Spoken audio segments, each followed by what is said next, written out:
Today,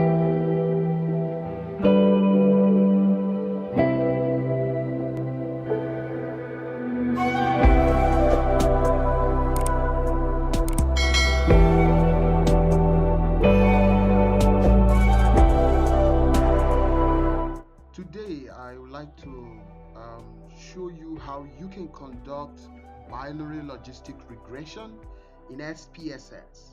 I encourage you to watch the tutorial to the end so that you'll be able to understand how you can perform binary logistic regression.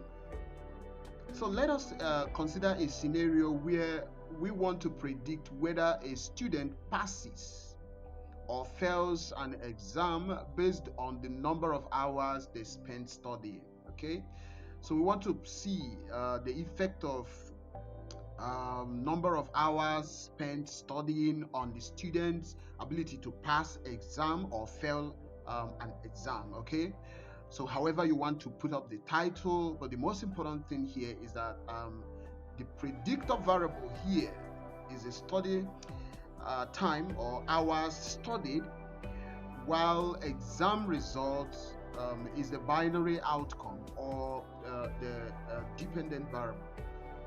So because this study is about binary logistic regression, binary, that is two numbers here, so we have two categories of responses here. So let me take you to the variable view, and then in the variable view you can see that I have 0 for those who failed and 1 for those who passed. Okay, and that is same with what I have here in the PowerPoint. And then the hours studied is the predictor on the independent variable. So in this case, the independent variable is a continuous variable. Okay, there is no I do not categorize the responses, and then I have 100 students here. I have 100 cases here. So the hours that these students studied, I have 2 hours, 3 hours, to up to 7 hours as the highest. So if you look at this point, so you can see 0 and 1, 0 and 1, 0 and 1, and as the case may be. Suppose we collect data from 100 students, recording the number of hours each student spent studying and whether they passed or failed the exam.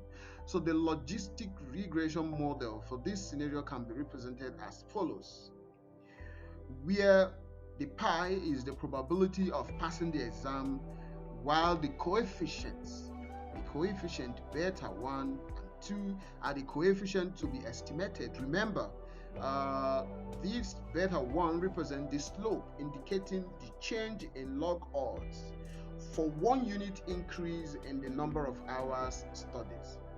So I try to interpret this by saying that if the coefficient 1, the beta 1, is positive, it suggests that as the number of hours studied increases, the log odds of passing the exam also increases. So because in binary logistic regression, you want to see how the independent variable increases with the dependent variable. So to run the analysis, I will go to Analyze, go to Regression, Binary Logistic Regression. Okay, then remember that exam results in this case is our dependent variable, and hours studied, okay, in this case is our independent variable. So we put that in the covariance box. Remember that if you have other independent variables, in this case I only have one independent variable. So assuming you have more independent variables, you can still include them in the covariance box. Okay, so here under the categorical, there's no need for us to check this box, because assuming we have independent variables with categorical that are categorical, okay, which means supposing that I have independent variable like male, female, yes or no, then I can actually take them into this and then change the category, the reference category. But in this case, the independent variable is continuous, okay? So there's no need for us to do anything here. So the next place we might want to go is the option. So I want to check the classification plots and then also check the confidence interval for the exponential beta. So this is the odds ratio this time, right?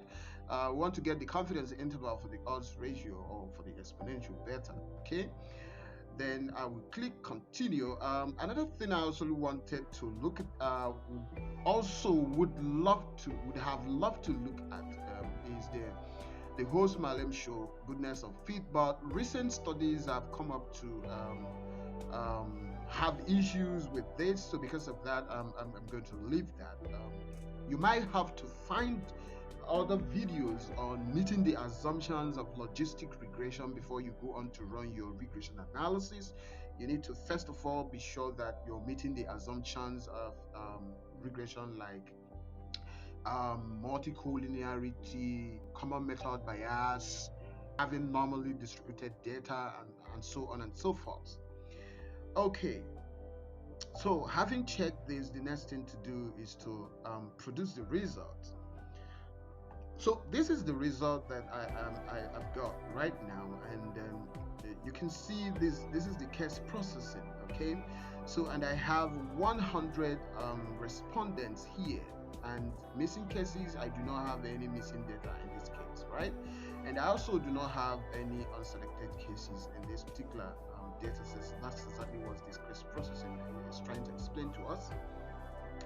Then here under the dependent variable, which is exam results, I have the number of fail. Remember, if you come to this here, you're going to see that 0 represent fail, while 1 represent pass. Okay, and then if you go back to the SPSS, you will also see that. Okay, 0 for fail, 1 for pass. Right? Yes, 1. Look at that. Here you can see that's pass. All right. Okay. Now, the next part I would like us to look at is you have 2 boxes here that's going to give you 2 boxes. All right. We have the block 0. First the block 0, and then we have block 1. For the block 0, you actually do not need to have much attention to look at. There's nothing to do with them, so because of that, I do not need to spend time talking about them. Right? So our focus in this study is on the block 1. So these are the chi-square difference of the omnibus test of model coefficients. Okay, assuming you are interested in reporting this in your study, you might need to read further to understand about the omnibus test of model coefficient, and then you may want to also put that into your results if you need this. Another interesting part in the model summary is the R-square values. So we have the Coates and Snell R-square, and then we also have the Nagel-Kerek R-square.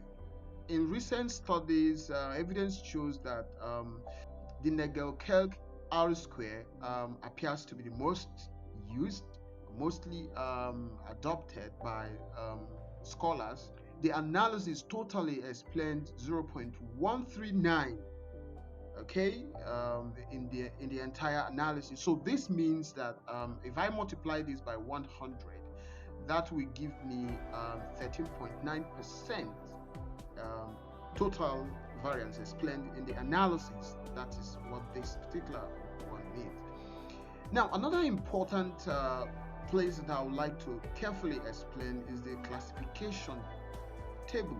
Okay, so the classification table explained that the overall percentage is 61.1. So let me head to the PowerPoint to make a very clearer interpretation of the classification table. So this, normally you do not need to put this into your result, into your research, but for the purpose of of understanding the processes that led to your results.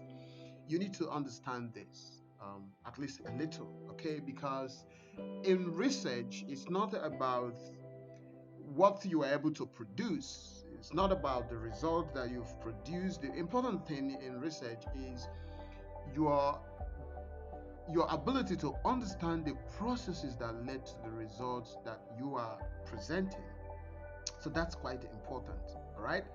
So this often referred to as confusion table, and it's pretty crucial in the binary logistic regression model. So it provides a way to assess the performance and accuracy of the model by comparing predicted outcomes with actual outcomes. So for example, you can see I tried to explain it. Actual fell, true negative, false positive. Okay, actual one, false negative, true positive. So I try to explain this here. You may actually pause the video to really read about it. So I said true negative may be instances where the model correctly predicted negative class, which is fail. And then false positive in this case is like saying this is an instance where the model incorrectly predicted the positive class, that is pass, when the actual class was negative.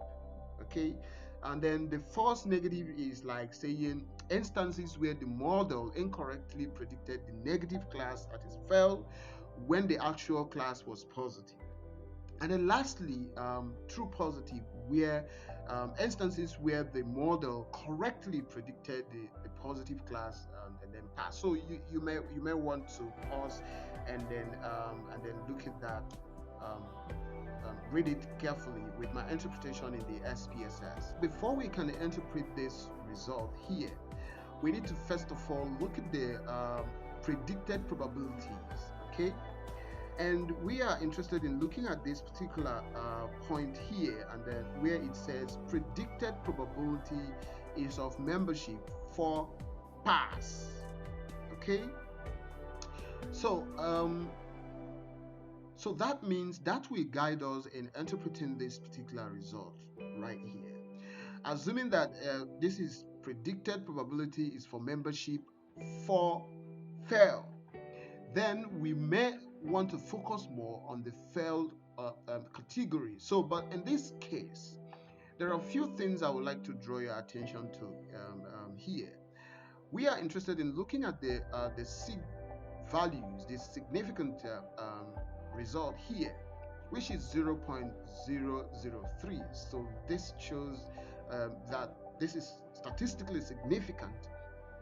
And again, on the confidence interval for exponential beta for the odds ratio, you can see that there is 1 in the lower bound, and then there's even above 1 in the upper bound. So this confirms the statistically significant result that we already have here. Assuming we have 0, assuming we have less than 1, and then we have 1 in the upper band, assuming we have less than 1 at the lower band, and then we have more than 1 or 1 point something at the upper band, then it means that the result is not statistically significant. This is like result in a normal linear regression or structural equation modeling, where you have, if 0 falls between the null, if you have negative and positive sign here, then you can confirm that the result is not statistically significant. But if you have positive and positive here, then you can confirm that the result is statistically significant. That is in the case of linear regression analysis. Now in this case we have 1.169, and we have at the lower bound, and then we have 2.097 at the upper bound. So that confirms the statistically significant result that we've got here. And then we have the beta, the exponential beta here, which is 1.566. okay. So what this means is that as the study hours increases, the student's ability to pass the exam increased by 1.566 times. So let me interpret the odds ratio. In this case, remember that we have so in this case we have the odds ratio or exponential beta 1.566. So in this case, I would like to take it for at 2 decimal places. I report it as 1.57. Okay. So let me use the PowerPoint here to make a better interpretation of this. Now remember, interpretation of the odds ratio, in this case the exponential beta, right? If the odds ratio is 1, it implies that there is no association between the predictor variable and the odds of the outcome variable. So in other words, a 1 unit change in the predictor variable does not affect the odds of the outcome.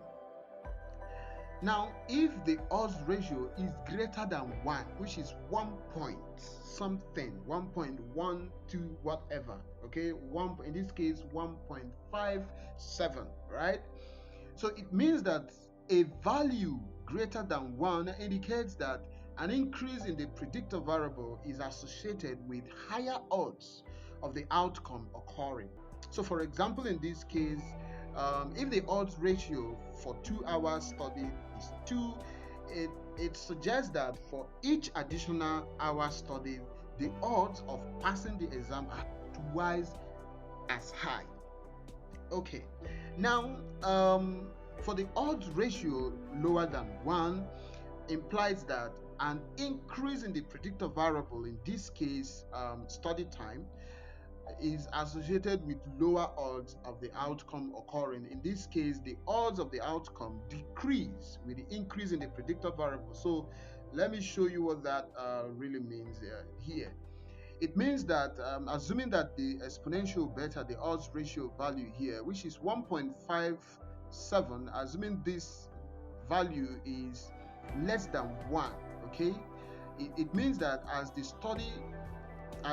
hours of study or study time, study hours increases, the odds for passing the exam will decrease, okay, will decrease, assuming this is not up to 1. That's what this what I try to explain here for you. But in this case, we have evidence that as the value increases, okay, which is this part, as the value of the time increases, as the student's time spent for study increases, their chances of passing the exam increased by 1.57 times. So the next part that I would like to interpret for you is how you can interpret the odds ratio, which is the exponential beta in the result output, in terms of probability. So here there's a formula, a simple formula for interpreting the odds ratio, and the formula says that the probability is equal to odds ratio divided by 1 plus odds ratio. Okay, so remember that in this case we have that following the formula, so we can have that 1.57 divided by 1 plus 1.57. So that will give us 0.6. So let me show you this in a calculator here. That is 1 plus 0.57 divided by 1 plus 1.56. That gives us 2.57. So that gives us 0.61. Okay, so I would like to keep it simple at 2 decimal places. So I have 0.61. So that's how I got this 0.61. So thus the probability of passing the exam is approximately 0.61 when the odds ratio is 1.57. The next part is to interpret the probability to percentage. So this is where a lot of people have difficulty at this part. All right, So what you need to do, you can actually pause to read this. So I try to put it very simple. So once you have the probability, you can interpret the effect of 1 unit change in the predictor variable. So in this case, 1 unit change in the study hour, okay, as a percentage change in probability. So if the odds ratio is greater than 1, the percentage change is simply the probability value that you got multiplied by 100, and then you minus that value from 100. So that gives you the percentage, the times. So, and then if the odds ratio is less than 1, so the percentage change will be 100 minus the value of the probability multiplied by 100. Okay, so given that we already got the probability value of 0.61, so let's assume the odds ratio is greater than 1. Just in this case, the odds ratio is greater than 1. You can see that is 1.57 in this case, right? So we have that the percentage will be that gives us the equality sign here, that 0.61 multiplying by 100, and then you minus this value from 100. So let's do that. So that gives us 0.61 multiplied by 100. That's 61. So if you minus 61 from 100, okay, that will give you 39%. So far, for a 1 unit increase in the predictor variable, that is additional hours studied, the probability that the students will pass the exam is expected to increase. Is expected to increase by 39%. For 1 unit increase in the predictor variable, example, additional 1 hour studied, the probability of passing the exam is expected to increase by 39%. This is how you can run your analysis, and then for you to report the analysis, so this is exactly the result that you need to copy, and then maybe you paste this into the Microsoft Word. Let me just make something here, something like this. Okay, so this is a hypothesis one. So you can say the analysis shows that as students study hour increases, their probability to pass exam increased by 39%. Okay, so if you want, that is if you want to base this on by percentage, okay, and then you can now go on to make interpretation of what this is all about. So you can now report the result of the beta, which is the B, equal to 0.44, okay, 45 in this case, and then your C, okay, which is the p value, equal to 0.003, okay, something like this. If you want to put the confidence interval result, you can also put the confidence interval result in the analysis, and then now give interpretation of what this result means. So this is how you can report your results in your research paper. So if you find this tutorial interesting, you can actually share and then like the video. I hope I tried to explain to some of my viewers who have been requesting for logistic regression analysis.